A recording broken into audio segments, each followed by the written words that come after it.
Gulf ರಾಷ್ಟ್ರಗಳಿಂದ ರಾಜ್ಯಕ್ಕೆ diesel smuggling. ಮುಂಬೈನಿಂದ Belagavi ಮಾರ್ಗವಾಗಿ ಬೆಂಗಳೂರಿಗೆ ತೈಲ ಸಾಗಾಟ.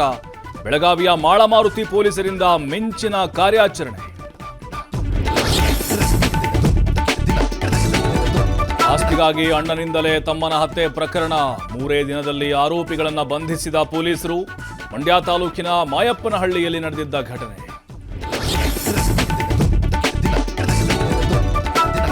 ಶಿಡ್ಲಘಟ್ಟ ಪೌರಾಯುಕ್ತೆ ಅಮೃತಾಗೆ ಧಮಕಿ ಪ್ರಕರಣ. ಇಂದು ಹೈಕೋರ್ಟ್ನಲ್ಲಿ ರಾಜೀವ್ ಗೌಡ ಅರ್ಜಿಯ ತೀರ್ಪು. ಮಹಿಳೆ ಎಂದರೆ ಗೌರವ ಇಲ್ಲವೇ ಎಂದು ಹೈಕೋರ್ಟ್ ತರಾಟೆ.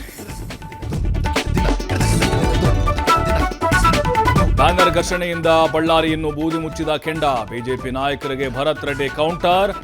ವಾಲ್ಮೀಕಿ ಪುತ್ಥಳಿ ಅನಾವರಣ ಬಳಿಕ ಸಮಾಧಾನ ತರುವ ಉತ್ತರ ಎಂದ ಶಾಸಕ. ಬೆಳಗಾವಿ ಗಡಿ ವಿವಾದಕ್ಕೆ ಇಂದು ಸುಪ್ರೀಂ ಪರೀಕ್ಷೆ. 22 ವರ್ಷಗಳ ಹಿಂದೆ ಮಹಾರಾಷ್ಟ್ರ ಸಲ್ಲಿಸಿದ್ದ ಅರ್ಜಿ ವಿಚಾರಣೆ.